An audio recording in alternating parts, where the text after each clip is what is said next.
It's the first time we've gathered together since 2019. Yes. We should clap and celebrate that, right? Yes. So before I get started, I want to thank a few people. First, I'd like to thank our adult services team.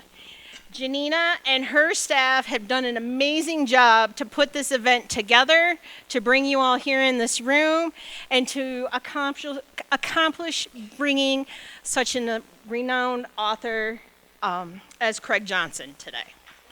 So thank you.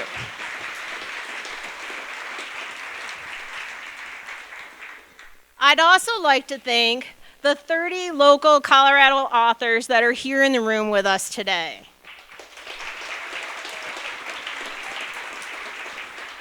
We really appreciate you taking time out of your Saturday to be here, to talk to us about your books and how you got started, and so thank you. Thank you for joining us. So today's event, our featured speaker is Craig Johnson, and we're so excited to have you here. And I think the audience is really excited to hear from you. So I won't take much longer. I just want to talk about a couple of other things. So Pikes Peak Library District has been offering this, like I said, for 16 years, right? We've put this on. We've had great authors in the past. We'd really like to be able to continue to do that. It's part of our mission, our core mission, to share these resources, to share this information with our community and all of you. But it's been a little while since we've had some support. So our last tax increase took place in 1986.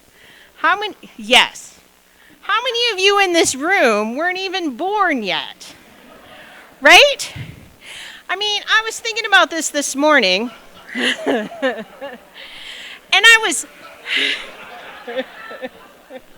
I feel like there's some age jokes going over here.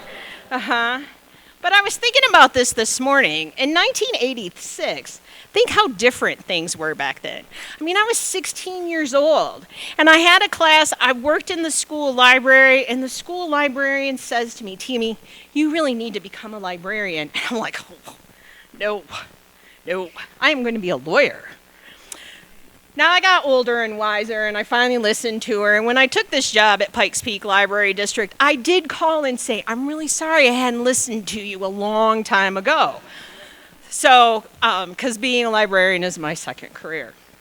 So thanks to her, I really found my passion and my niche. So the other thing, also think about, for those of you who are residents here in Pikes Peak Library District's area, think about what the community looked like back then. You know, our resident population was 300,000 people. Do you know we have over 700,000 now? And we are still serving all those based on what we got in 1986, 36 years ago. So as you enjoy today, please keep that in mind and support the library as we move forward. We know there are lots of individuals we're not serving. We know we have service areas we'd like to improve, like early literacy and workforce development, things like that our community can benefit from. So I'm going to turn the mic, there's my speech, so that was it. So now I want to, again, thank you all for joining us today, and I'm going to turn the mic over to Janina, who's going to introduce our speaker for you, and we're going to get started. Thank you.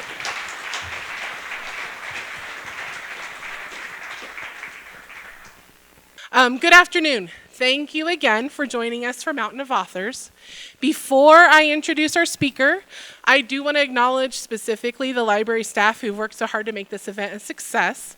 Many of them are in the room today.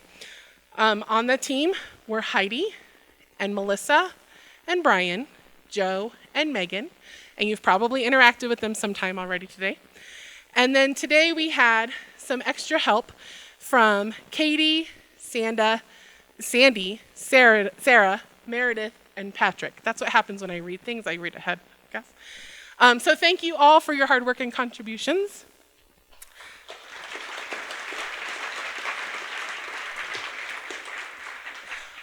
Just so you know, after the keynote address, we will have a question and answer segment. This event is being recorded, So when the time comes, if you have a question, please raise your hands and one of those folks will bring a microphone to you for your question. Okay, now I've kept your attention long enough. Craig Johnson is the New York Times best-selling author of the Walt Longmire mystery novels, which are the basis of Longmire, the hit Netflix original drama. The books have won multiple awards, including the Wyoming Historical Association's Book of the Year, Library Journal's Best Mystery of the Year, and Will Rogers Award for Fiction, and even some French awards that I don't think I can pronounce correctly. He comes to Colorado Springs from Ucross, Wyoming, which has a population of 25 or 26. It depends on the resource you look at online. Please welcome Craig Johnson. Hi. How are you guys? Yeah, I have to laugh, because now I had to change my flap copy because at Ucross, after 40 years, we've gone up one person. It's my name is Craig Johnson. I'm the author of the Walt Longmire mystery series, and I'm kind of the biggest author in Ucross. Kind of a big deal, when you get right down to it, But yeah, I was talking to all of our neighbors and friends and everything, and we can't figure out who the extra person is. There haven't been any new babies. Nobody else has moved in, and so the only thing I can think is the state of Wyoming said, "Damn, after 40 years, they're bound to have gone up one, right?" So anyway, we're 26 now, and so I'm always trying to think of a starting story that gives you an indication of what my life is like. And there was an individual here who'd heard me speak before, and he said, "I hope you tell that hat story." And I was like, "Well, I can." And so I will just tell that hat story to give you an indication of what my life is like as of late. We were on tour, my wife Judy and I, who's over here, and we were on our way up from Cody, I think, and we were on our way to Billings to get on a plane because Judy doesn't like flying on the planes that fly out of northern Wyoming because they're the kind where they give you the leather helmet and the goggles, and say, when the prop starts, step away and then jump in as it goes by, all right? And so we're on our way up to Billings to jump on a plane, and she knows that traveling with me is kind of like traveling with a trained bear. As long as it's not hungry, it'll all be okay. But if it gets hungry, then things could go sideways. And so, I was getting hungry, and she said, "Let's stop and get you something to eat." And I was like, "Okay." So we stop at this little cafe, and we're getting something to eat. And I go over to pay for lunch. And when I'm not wearing one of these, I'm wearing one of those Absaroka County Sheriff's Department ball caps. We've sold a number of them out here today, and they're over here, but they're a brown hat, and they've got the emblem on the front that says Absaroka County Sheriff's Department. On the back, it says Durant, Wyoming. Well, if you didn't know there was no 24th county in Wyoming, if you didn't know there was no such thing as Absaroka County, they look pretty real, right? So I've got that ball cap on. I had one of the very first ones, too, so it was all weathered, sun faded down, and sweat stained and all this. And I'm writing the check with my head down at the counter, and the woman behind the counter, she goes, this real aggressive voice, she goes, "Where'd you get that hat?" And I thought, oh no, she thinks I'm a real sheriff's deputy and somebody's dined and ditched and I'm going to have to go chase somebody down the main street of Red Lodge. I turn and I look at her and I point at my head and I go, "It's not a real county." And she goes, "The hell it's not, it's Walt Longmire's county."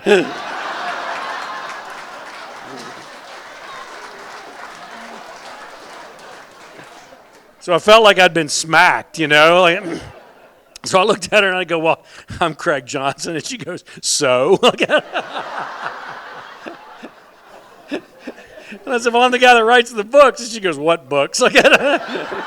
And that's when that little voice in the back of my head said, "You should just get out of here. Save whatever dignity you've got left, and haul it on out of here." But my pride wouldn't let me do it, right? So I stood my ground and I was like the books that the TV show is made of. And she paused for a long second and she goes, "There are books?" And so I told Viking Penguin, I said, "From now on, whenever we go out on tour, that's going to be our motto. Yes, there are books." Okay. But it wasn't always that way. It was not always that way. And it's fun for me to tell these stories like that because we're surrounded by all these marvelous Colorado authors, and I want to thank them for being here this evening. It was actually really fun for me because I got to sit around with them and talk shop like that, and I don't get that kind of an opportunity. I always laugh like that because every once in a while somebody will say to me like that, well, do all you Wyoming authors get together and talk every once in a while? And I'm like, where, at a rest stop or what? I mean, we'd all have to drive 8 hours, and... But anyway, like that, it wasn't always that way. Like when I started my career, and people always say, well, how long did you want to be an author? And I'm like, well, I wanted to be an author my whole life. But these guys can back me up on this. Wanting to be an author is kind of like wanting to be an astronaut. The odds against you are so great that the best thing to do is just shut up and don't tell anybody.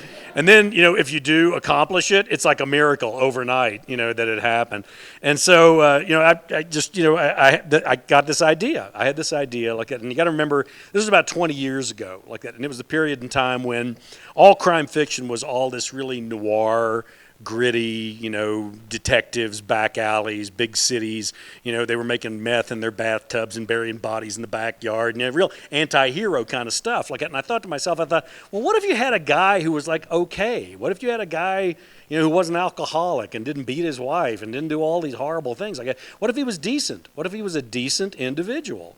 And, and then I started thinking about it, and I thought, okay, if I use where I live, like, what if he was the sheriff of the least populated county in the least populated state in America? That would be something different than what's, getting done.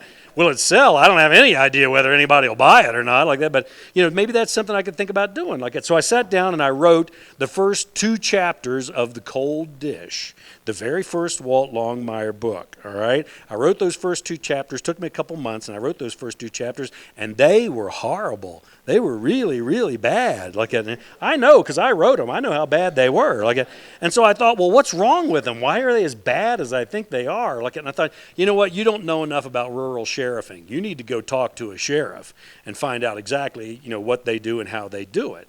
So I drove the 18 miles into Buffalo, county seat in Johnson County, and I get there like that, and you got to remember this is before 9/11, so like there's no, bulletproof glass, there was no, computer rooms, there was none of that stuff like that, and so what there was I walked in and there was a wooden counter, and then the door was propped open down the hall, and you could see a guy's boots up on his desk at the end of the hallway there, and so I walk in and I knock on the counter there, and his voice goes, "What?"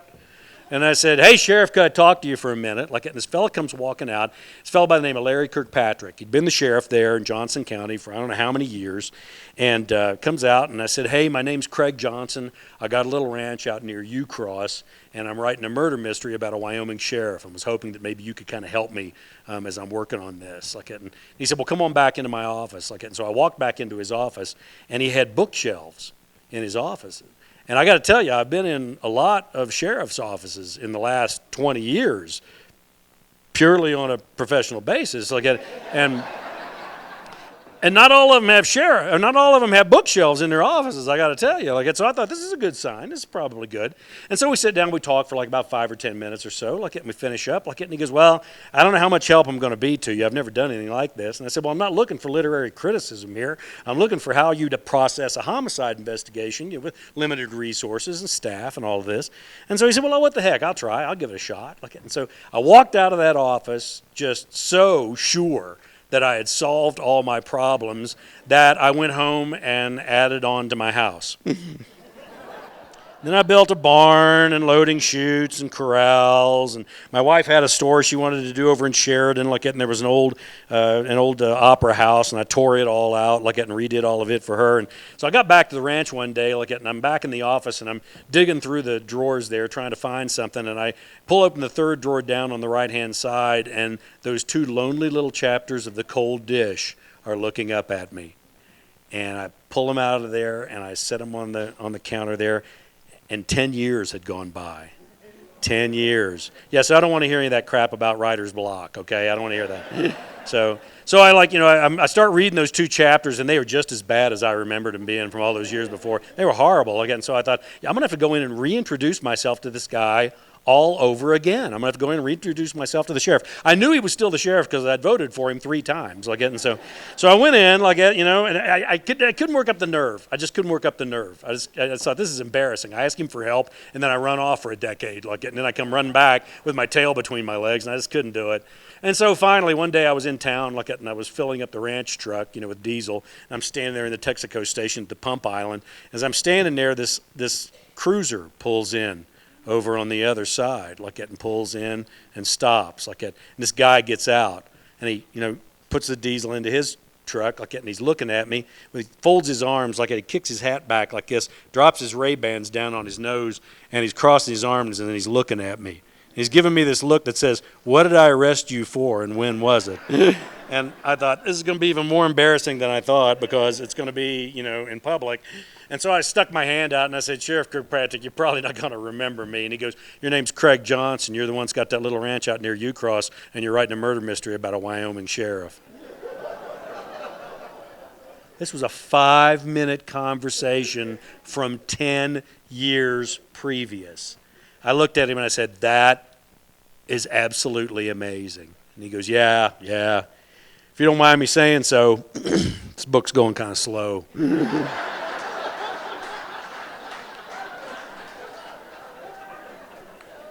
Well, that pissed me off.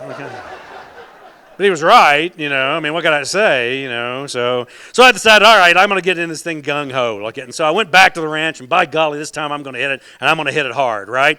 And so I get back home, and I start rewriting that first chapter. Well, it's a little harder than I thought. It took me a little while. I keep rewriting it. Finally, after a couple of weeks, I finally got that first chapter to where I really think it's about as good as I'm going to get it, right? And so by that time, they had this thing called the internet, and so he had given me his card. And so I had his, his internet, his email address. And so it was about 11 o'clock at night, and I thought, what the heck? I'm going to send this thing in and let him take a look at it, let him read it, see what he thinks. So I fired it off, at 11 o'clock at night, go to bed. It's a ranch. Next morning, I get up about 5:30. I get up, it's my favorite time of the day. It's real quiet. Sun's coming up over the Wolf Valley, shining off of the Bighorn Mountains. It's just beautiful. It's quiet. It's just a gorgeous time of day. And I take my cup of coffee and I walk out on the front porch and I hear something off in the distance. And it's not a noise that you normally hear in Ucross, Wyoming, population 25. It's a siren. And so I walk to the edge of the porch and I look, and down at the end of the ranch road where it connects with the county road, there's a squad car and a 4-wheel disc lock brake sliding to a stop. The wheels turn. He comes blistering up the ranch road about 90 miles an hour, spraying dust and dirt and gravel and everything the whole way up there, slides to a stop right in front of the house. The door flies open. Sheriff Larry steps out and says, "I know who did it."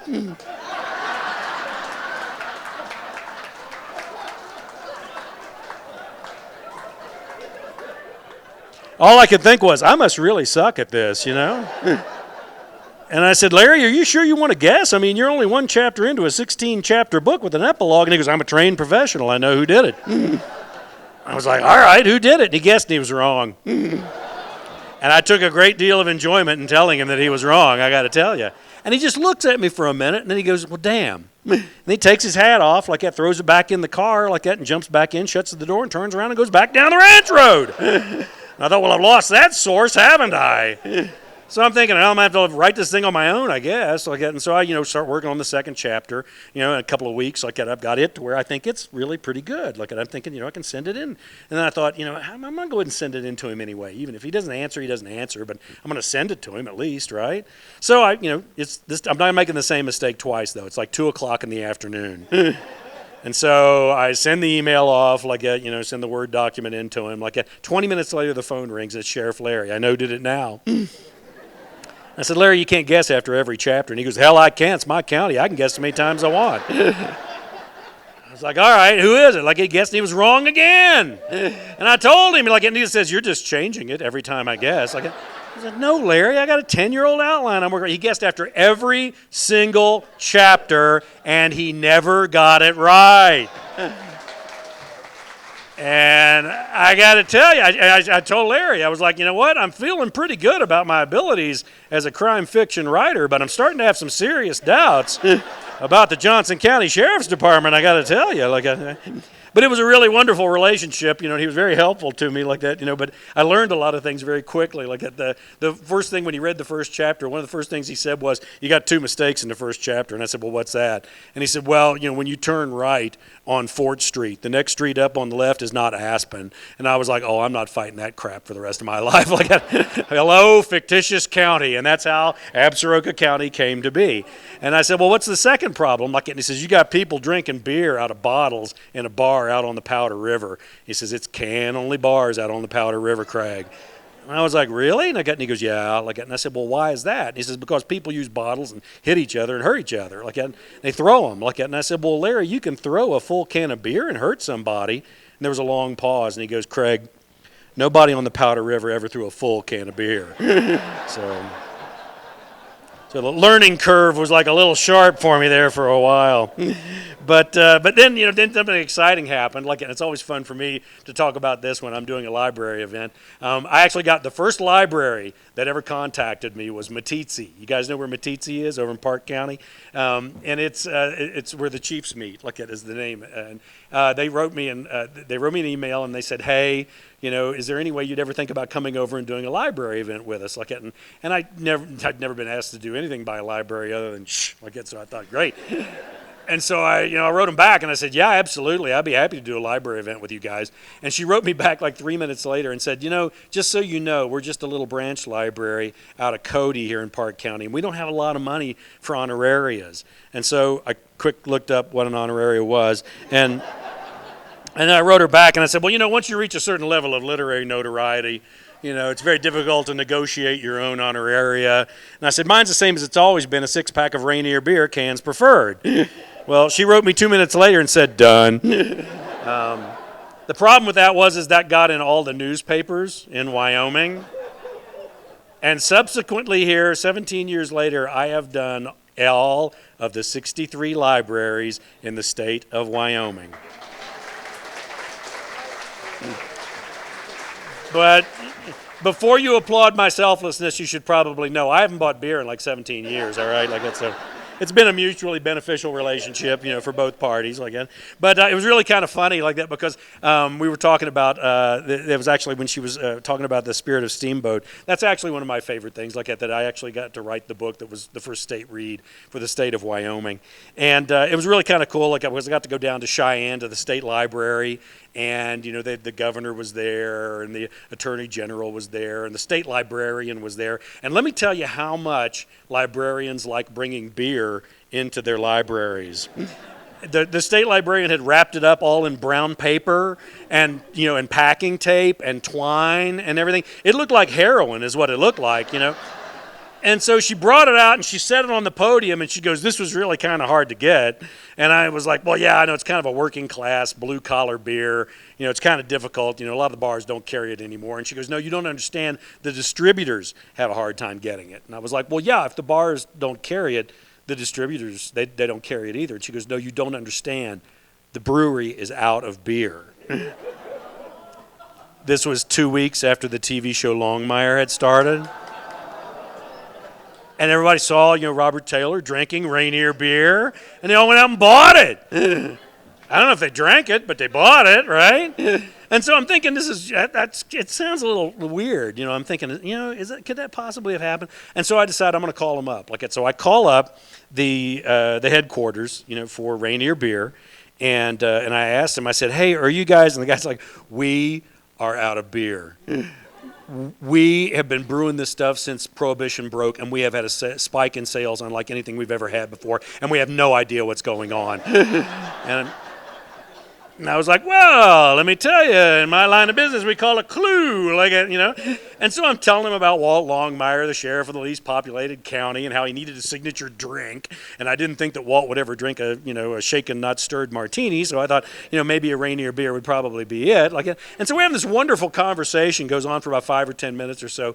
And then he breaks in, he goes, "Well, don't worry, because we're in full production. So it'll be back out on the shelves here in about 4 days." Which kind of gives you an indication of how long it takes to make Rainier beer, okay?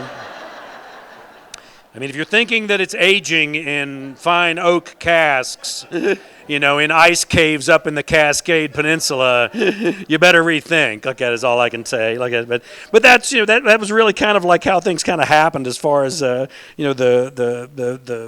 beer was concerned, like that. And then also with the TV show, it was really kind of wild. Like a lot of people have asked, well, how did that happen and what happened and all of this, and it was really strange. But Warner Brothers came and knocked on the door like that and said, hey, we'd like to make a TV show out of your books based on the, sheriff of the least populated county in the least populated state in America. And I was like, are you guys serious, really? And they were, yeah, we are. And so, we talk about it and everything. And so one of the things they asked me was, they said, well, do you ever think about actors whenever you think about Walt Longmire? And I was like, no, I got friends and family and people that I use, as characters in my books. One of my favorite quotes on writing is the one from Wallace Stegner on Writing and Teaching Fiction, where he says, the greatest piece of fiction ever written is the disclaimer at the beginning of every book that says, nobody in this book is based off anybody alive or dead, And what a crock that is. I mean, that's your job, to go find interesting people and put them in your books. And so, I said, nah, I've got friends and family and people I use as characters in my books. And they said, well, if you were to think of somebody as an actor, to play Walt Longmire, who would you think of? And I was like, I don't watch that much TV. And Joel McCrae. Joel McCrae would be a good Walt Longmire. Ben Johnson would be a really good Walt Longmire. Gary Cooper would be a great Walt Long. That put some weight on him, but he'd be a good Walt Longmire. And they said I was no help at all because all those guys have been dead for 60 years. So I told them I'm not going to be any help to you guys. I'm sorry. And so I thought I dodged a bullet on that one. I thought I'd gotten out of it. And so Judy and I are sitting there at the ranch one evening. And the FedEx truck pulls up at 7 o'clock at night. He never comes around 7 o'clock at night. And there's an overnight package. It's an overnight package from Warner Brothers and the producers. And what it was I tore open the box and dumped it out on the kitchen table there. And it was all the DVDs of the auditions for the actors that they had auditioned for Walt Longmire. And I was supposed to go through all of those, look at and pick out, 3, in order, what I thought who should be Walt Longmire. And so, we got started. I've taken these DVDs, and put them in the DVD player, and watching all these guys attempt to be Walt Longmire. And they had 2 different ways that they could go with the show. They could either go with somebody who was a big name, that would draw an audience, to the show, or they could get somebody who was a relative unknown. And there are problems with both of those. If you go with the big name, you guys know as well as I do that if there's a character in Hollywood that wears one of these, they've got about 6 guys that get that role over and over and over again. And they're all fine performers and everything like that, but for my money, they've kind of gone to the well one time too many, where you really don't see them as the character. You see them as this conglomeration of all of these cowboy roles that they've played. And so I was kind of hoping for the unknown guy. Well, the problem with that, of course, is that Walt Longmire is of a certain age, right? I mean, any actor that's going to play Walt Longmire is going to have to be at least in his 50s, right? Well, if you're in Hollywood and you're an actor and you're in your 50s and you're still unknown, you might suck, And Hollywood's really nervous about the whole suck thing, I got to tell you. When they're putting millions of dollars into these shows. So anyway, I was still rooting for the unknown guy. And so we're going through these DVDs, and I'm putting them in the DVD player, and we're watching all these guys. And the scene in the audition is actually the one that's in the pilot episode. It's the one where Walt does the notification of death, where he drives down to Wheatland. And it's like the worst job in law enforcement. Basically, you're telling a stranger that they're never going to get to see their loved one again. It's just the worst. And all these guys are doing this scene, and we finally get to the last DVD. And I get to the last DVD, and it says Robert Taylor on it. And I look at Judy, and I was like, well, they took my advice after all, didn't they? Thank God some of you laughed. The under 30 crowd does not get the Robert Taylor joke at all, I got to tell you. So I put the DVD in, and this guy comes on. He's a big guy. He's about 6'4", handsome, that gravelly voice, that got lines in his face and everything. And I'm thinking, hey, this guy, he's got sheriff DNA. He looks like he might be the guy here, for goodness sake. And so Robert, is getting ready to go in this woman's house. He doesn't know this woman. He's never met her. And Robert Taylor was the only actor that did this. He took off his hat. And I was like, that's our guy. his mother taught him decency and self-respect, for goodness sake. Like, so we don't have to start from scratch, right? So at that point in time, I'm feeling really good about Robert Taylor, right? And that's when I hear my wife behind me go, "Oh my."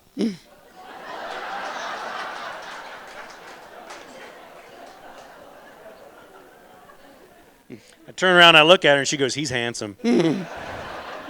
And then she makes it worse, like that, and she goes, "You know, he's kind of like a TV version of you, taller, better looking, with a better voice." Like that, so I'm not as big of a fan of Robert Taylor as I used to be, like that, I have to admit. But that's not true. Like, it's really kind of wonderful, like that, because here we are, like at 6 months after, or 6 years after ceasing production on Longmire. And, you know, the books are still on the New York Times bestsellers list and everything like that. But the TV show, after 6 years since ceasing production, is still one of the top 10 to 20 shows every week on Netflix, which is really kind of wonderful. And, you know, but my relationship with the actors and everything like that is really kind of wonderful, because I don't know if you guys know it or not, but we have this thing called Longmire Days. And Longmire Days, I don't know, I like to refer to it as a FEMA disaster is what I like to refer to it. The first year that we did it, because Buffalo's this little town of about 4,000 people there in northern Wyoming, pressed up hard against the Bighorn Mountains. And so we said, can the actor, you know, we asked all the actors, do you want to come and do like a festival, like, and just come out, and they said, yeah. And so I go to pick up Robert Taylor, you know, to drive into town like that, you know, on the very first Longmire Days. And we're driving into town, and he looks at me and he goes, "How many people do you think are going to come to this thing?" And I said, "I don't know, a couple thousand probably." And he's like, "Wow!" Like, and so we get to the hill at the county, you know, at the county seat, and the city hall is right there. Like, and you can, you know, we pull up, and as we're getting to the stoplight there, I noticed that the Johnson County Sheriff's Department has blockades all across the road, and they're looking at me like this. So I know I'm in trouble, right? Like, and so we get there and we pull up and we stop and we kind of raise up in the seat, you know, to look down, and it's nothing but a sea of people as far as the eye can see. It turned out to be like 15,000, 16,000 people is what it turned out to be. And so, you know, Robert turns and looks to me and goes, "I'm no math major, but that looks like more than a couple thousand people." And probably right, like that, but it was really kind of fun for me, like that, because, like I said, it was a little bit like a FEMA disaster, because everybody, I mean, all the grocery stores and all of the restaurants ran out of food, all the ATM machines and all the banks ran out of money, and everybody was walking around with their cell phones like this, because they had like completely burnt up the one tower that we had in Buffalo, and they're all walking around like this, trying to get, some kind of signal on their phones, like, and I'm walking up to them going, "Yeah, why doesn't Walt Longmire carry a cell phone, huh?" Like, you're starting to figure it out now, aren't you? Like, you know, but I'm pretty proud of the things that all we've been able to do. Like, one of the things we've been able to do is make donations to charities. Like, and one of the charities that we were able to make a $30,000 donation to just this year was the Murdered and Missing Indigenous Women's Resource Center up in Lame Deer. Yeah. And, you know, that's a cause that's very near and dear to my heart, you know, just simply because of the amount of time that I spend in Indian country up on the reservation, especially in the Northern Cheyenne, the Crow Reservation. But, you know, it was, how it kind of came to be was it became the cause behind Daughter of the Morning Star. And what had happened was, this was a couple of years ago, I was doing an event up in Hardin, Montana, with a good buddy of mine, Marcus Red Thunder. And I got up there like that, and we were going to do this event, and Marcus and I were standing in the entryway of the library, and there was a bulletin board in the entryway, and so we're standing there, and I'm looking at the bulletin board on the entryway, and where the sun had come in the glass doors, it would come in and it would move all the way around the entryway and come all the way halfway across that bulletin board before the sun went down. And there was a missing persons poster, you know, a homemade missing persons poster on that bulletin board with this young woman's face. She was like, I think, 18 years old. And you could only see half of her face. The sun had faded the other half away, and half of the information was all gone. And it just struck me, you know, that thing had been hanging there for a year. You know, and I thought about it, and I thought, okay, what's the worst thing that could ever possibly happen to you? To have your loved one, have someone you care about, someone you love, just physically disappear. I mean, literally just poof, they're gone. I can't think of anything that could be any way possibly worse than that. And so I decided, okay, I'm going to write a book about that, like that. Well, it's one thing to have a book like that, have a message for a book, but I don't write 350-page lectures. It's my job to give you guys a story, is what the job's supposed to be doing. Well, then another good friend of mine, Tiger Scalp Kane, who was he's the athletic director for the Lame Deer High School up in Lame Deer, and it's the Morning Stars. And so he called me up and he goes, hey, my daughter's the center. She's the starting center for the Morning Stars. You got to come up and see a game. She's really good. And so we drove up. At that point in time, I think it was Lame Deer versus Lodge Grass. And so for those of you not in the know, what that means is the Northern Cheyenne versus the Crow. And for those of you who think that the Indian Wars are over, I'm here to tell you that they are not. I've never seen so many hip checks, elbows, knees, broken noses, bloody noses. And this was the girls' basketball team playing against each other. It was amazing to watch. But the thing was they were so ferocious. They were just so, their energy and their, disbelief in what it was that they were doing it was transmittable. It came right out of the court and right up the stands. And so I thought, that's where this book is going to come from. And so if you'll allow me, I'll read you guys a little bit from Daughter of the Morning Star. Can I take that one away? I'll put this one here. Uh-oh. It doesn't fit. Yes, it does. As long as it doesn't jump out of there while I'm working here. So let me put my safety glasses on before I get started here. So here we go. Okay, this is actually from chapter 1. This is right from the very beginning of the book. I hope you enjoy it. Play me.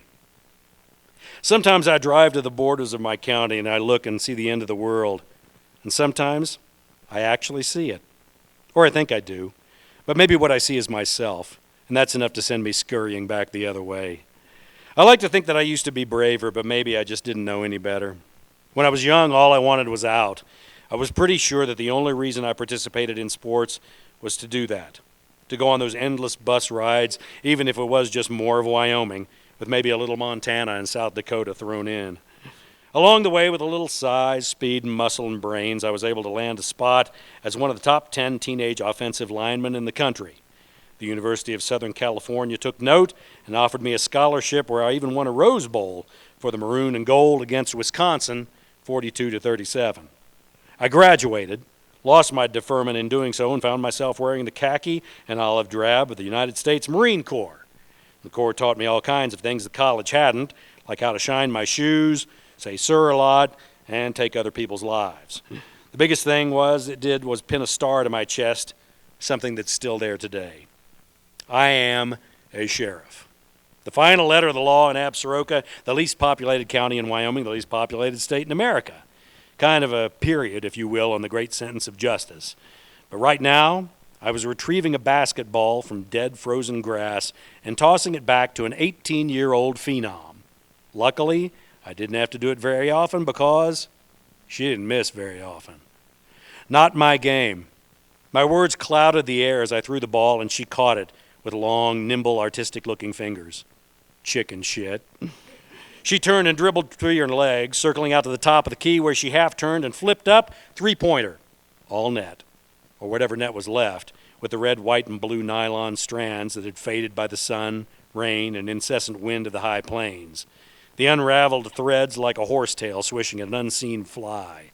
It was a fitting banner for the Northern Cheyenne, a people ravaged by unemployment, alcoholism, drug abuse, domestic violence, inadequate health care, and substandard housing.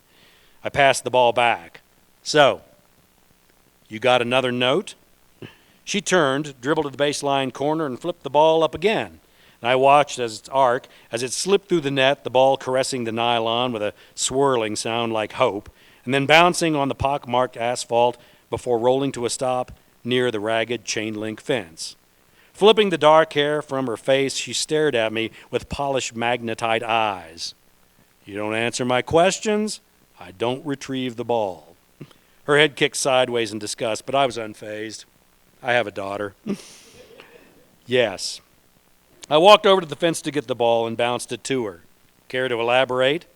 She rolled it behind her back and then took a few quick dribbles before hoisting the ball skyward in a reverse layup, the momentum carrying her towards me where she stopped and looked up. She's 6 feet tall. She doesn't like looking up at anyone in any way, but I'm taller than she is. No. I watched as she turned and retrieved the ball herself, dribbling towards the half-court line, painted on the asphalt, reminding me of the prints on the parking lot at Paris Island back when I first became a Marine. She shot, and it floated through, landing in my hands. Do you think your life is in danger? She waited for me to give her the ball. I am a young woman in modern America living on the res. My life is always in danger. I tossed her the ball. Can you think of anyone specific? She circled the three-point line. It's where she'd earned the nickname Longbow. Jaya, Longbow, Long. The hands went up. The ball came down. 3 on the board. No. The suicide rate for Native teenagers is 2.5 times greater than the national average. I tossed her the ball. No enemies? She dribbled to the key just past the foul line and then pivoted, tipping the ball up in one hand in a reasonable impersonation of Kareem Abdul-Jabbar-style skyhook. I held the ball. An exaggerated sigh as her shoulders dropped. I'm in high school. I have nothing but enemies. Native women are 3.5 times more likely to be raped or sexually assaulted than the national average. I tossed the ball. You want to tell me about Jeannie, your sister? There was a brief pause, a nanosecond where I pierced the otherwise stoic reserve by mentioning her missing sister. Jaya began dribbling again, punishing the asphalt as she stalked towards the top of the key and then the half-court line. I waited for her to turn and shoot, but she didn't. She walked towards the double doors of the school with the ball under one arm, leaving me standing there in the empty parking lot. Native women are 6 times more likely to be murdered. That went well. Glancing over my shoulder, I saw my faithful companion sitting in the passenger seat of my unit, his dog breath fogging the glass. I walked to the car and let the beast out, all 155 pounds of him. He stretched and then picked up a lamp post to water before looking up, rubbing his muzzle on my jeans. You think you'd have more luck than me? There was a loud noise, and we both looked in time to see a decrepit 64 Buick Wildcat with the license plate 2Res for you, belching black smoke as it came around the corner of the building with Jaya Long at the wheel. Not looking at either one of us, she took the drive, leading down the hill towards the school, her arm trailing out the open window and then turning left towards the town of Lame Deer, Montana. I looked down at Dog, who was sitting on my foot. Maybe not. I nudged him with said foot, but he refused to move. Come on, I'll take you into town and we'll have lunch at the big store, but I have to talk to somebody first. He stared at me. I went ahead and used the magic word, ham. He got in the truck.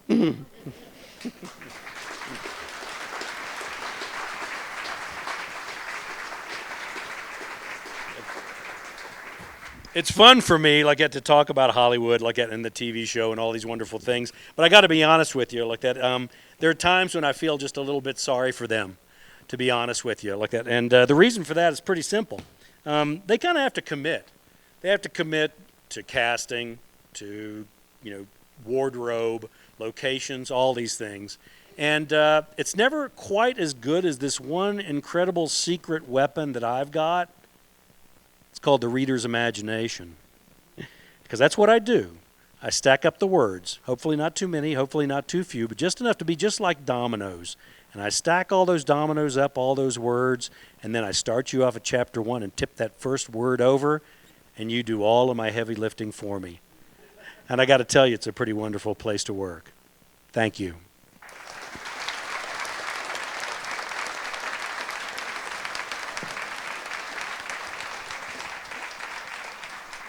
Now, I think what I'm supposed to do at this point in time is open it up and let you guys ask some questions. Oh, gosh. All right, can you hear me?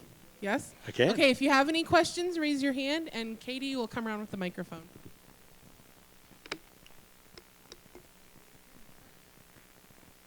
Thank you, Craig. You've done a great job. Oh, thank you. First of all, just a comment. I know from the books that Walt's a big fan of the Broncos. I hope he's also a big fan of the Avs. Absolutely. So, okay. I will have you guys know I was wearing my Avalanche jersey when I came in this afternoon and switched over, so I would look a little more respectable. But I'll be putting that back on tonight. I got to tell you, As a Florida. Who knew counterpoint- Florida could play hockey? What the heck is that all about? I'm sorry. As a counterpoint to what you were talking about with running the sheriff's information, what drew me into the show originally was it felt respectful and honest about the Native Americans. How did you bring that realism? Well, those are my neighbors. Those are my friends and, family. And so it's kind of important, that I make sure that I, do right by them and treat them with the respect, that they deserve. They're pretty amazing people, just incredible, incredible people. And whenever I read books that take place in my part of the world and there aren't any Indians, I'm always thinking, where are they? What happened, So for me, it's important. It wouldn't be an honest representation, of the place that I'm telling you about if they weren't a part of that. And, my gosh, like I was saying, the funny thing is like I told you that quote from Wallace Stegner, about, using real people in your books and everything. Well, that's kind of an occupational hazard when you live in a state that only has 500,000 people in it. So inevitably, I'll be up in, Gillette doing a library event, and somebody will come up to me and go, "Is that so-and-so from Rock Springs that's in your third book?" And I'm like, I can neither confirm nor deny that maybe the person that you just mentioned. And it's even worse up on the Northern Cheyenne Reservation because there are only 5,000 enrolled members of the Northern Cheyenne tribe. So when I use one of them in my books, they all know who I'm talking about. And the problem, somebody once asked me, they said, well, do you ever get any blowback, for cultural appropriation or anything like that? And I got to say, the only problem I've ever had is when people get angry at me because I don't use their real names in the books. And the only other time I got somebody that got angry with me was I was doing a library event actually over in Lodgegrass, and this kid stood up and he said, "I got a question for you." And I said, "Yeah, sure." And he goes, "Why would you have a character like Henry Standing Bear, who is so exemplary of all the wonderful attributes of the Crow tribe, and turn around and make him Northern Cheyenne?" So, and I was like, yeah, I ain't getting involved with that. Sorry. So. But they just, I think a lot of times, for me, it's an opportunity to kind of set the record straight, because one of the things that I think that they have that's just amazing that they don't get enough credit for is their sense of humor. If you hang around with Native people, they work on about 17 different layers of irony. And if you're not aware of that irony, you get to be the butt of that irony, okay? And so for me, it's really a challenge, to try and make sure, that I convey them, and their society and their culture and, their character, in the way that it is for me, which is, just magical, to be honest, so. Yes, I'd like to stay on the same theme. Could you talk a little bit more about how you decided to and how you actually put into play Native American spirituality? Well, when you can't deal with that culture and that society and not deal with the spirituality because it's ingrained in so much of everything that they do. They're not, Christmas and Easter. It's every day involved in everything that they do, everything that they're involved with. And the guy that is the basis for Henry Standing Bear is a fellow by the name of Marcus Red Thunder. And he's got one of the most incredible senses of humor like that, but he also has this amazing spiritual sensibility. And, and I'm firmly of the belief, I like to do what I call writing in the margins, where, this particular thing that you're writing about might not really belong in crime fiction, but it belongs in a good story. And so to make those additions like that and put that kind of spirituality and mysticism in there, I thought that it added, another layer and another level, to the books that would make them, more readable and more relatable. Because the things that happens to Walt, that's one of my favorite things to do in the books like that, because that relationship between Walt and Henry is really kind of important to me. But has there ever been anybody who believes less in spirituality and mysticism than Walt Longmire? He is so grounded in empirical data. And that's sensible because that's what he does. Nothing but the facts. He deals with nothing but facts. And so, he disregards all that, and it has nothing to do with anything like that as far as he's concerned. Whereas Henry, on the other hand, sees that as being an emblematic part of every day, of everything that he comes in contact with. And so the arguments, that they have, between them are some of the fun ones for me. And also a little bit of like my own psyche like that, because there are parts of me that say, yeah, no, and then there's the other parts that are like, did I just see what I think I saw? Or did I hear what I just think I heard? And anybody that's been, out and away, I guess the way I describe it is out and away and, where nobody knows where you are and the little voices in the back of your head start talking to you. We've all been there. We've all had those voices talking to us like that. And so I just had to think about where it was that those voices came from. And that was with the cold dish. And it kind of set a tone, I think, for the spirituality and the level that, of mysticism that I wanted in the books on a full-time basis. Because I don't ever want to go like, full-blown Stephen King, but I do want you to think, did that happen or did it not? For me, that's fun to walk that line. Hello, just a quick question. As you were working with the people with Netflix and everything, how did you feel about the collaboration aspects with their screenwriters and writers and so on? Can you give us an insight about that? Sure. The first thing they did, when I had my first meeting with the producers, they said, your books don't break down to a 42-minute teleplay very easily. And I said, thank God. If they did, you shouldn't be reading them, for goodness sake. Like that. But I think, you got to look at it in an honest way. And say to yourself, because I think a lot of authors, have kind of unrealistic expectations where they think every word that they've written is precious and it has to all be, up on the big screen and all that. And that's just not the way it works. Generally, it's a collaborative effort. And so you're going to have producers and directors and actors, screenwriters, and all these different people that are all working, to try and do the best job that they can possibly do. So whenever you're trying, this is, for all you writers out there, what you try and do, it's the same way with any other business. If you're in a ranch and you hire really good people to work at your ranch, you get the very best people that you possibly can. And then you do the hardest thing in the world. Leave them alone. Let them do what they do. I mean, the producers that were doing Longmire, they had a winning track record of all these other television shows that they had done. So it would have been kind of stupid for a cowboy from a town of 25 to try and tell them how to produce their TV show. So you kind of step back on that one a little bit. As far as the writing is concerned, they offered me an opportunity to come and be in the writer's room there in Los Angeles. And so I would have been in a room in Los Angeles with 5 other writers trying to write something.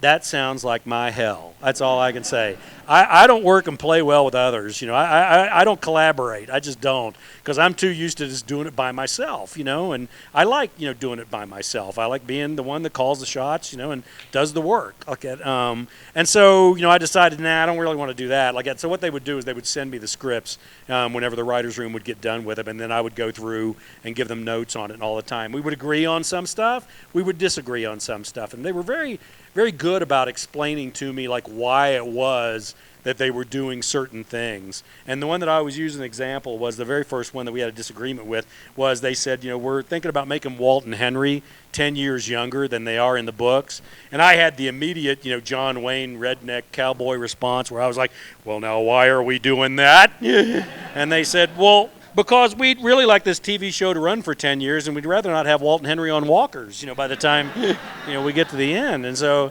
I kind of had to have a big cup of shut up, and so, there were always things that they did, but generally there were usually, reasons for what it is that they did. And then, just realizing that it's another art form. It's kind of like singing about painting. Books are one thing, TV shows and movies are another.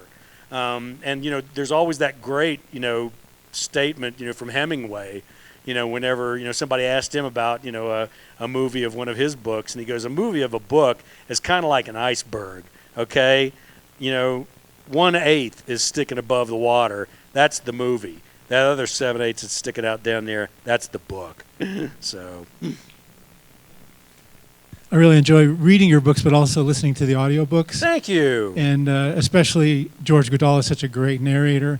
I read your books now, and I hear his voice as I read them. Oh, yeah. And I was just wondering if there might be a story behind how you got him. Oh, gosh, yes. George is wonderful. And how I got George was actually Tony Hillerman. I was having dinner with Tony Hillerman, and that was when The Cold Dish was coming out, and they were going to do an audiobook. And Tony goes, "Who's going to be doing your audiobook?" And I said, "I don't know." And he goes, "See if you can get George Guidall. He's pretty fantastic. See if you can get George." And so I said, "Okay." It's the next morning, I'm talking to the audio people, and they said, "We've got a couple of different readers we're thinking of. One of them is George Guidall," and I said, "Him." And they said, "You don't want to hear the others?" And I was like, "No. If he's good enough for if he's good enough for Tony Hillerman, he's good enough for me." And so I got George Guidall, and it's been fantastic, because he's an amazing performer, and a consummate performer in the sense that the amount of research that he does, to put everything together is just absolutely amazing. And I got to remember, whenever I think it was excuse me, the fourth book.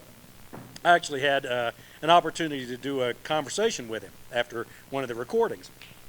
And so I'm talking with him and everything, and we finish up and he says, I look at him and I go, that voice of yours, the width and the breadth and the ability that you have, is just amazing. You must have an incredible singing voice. And he goes, "Oh, no, I don't sing. You don't ever want to hear me sing." Well, the next book was The Dark Horse.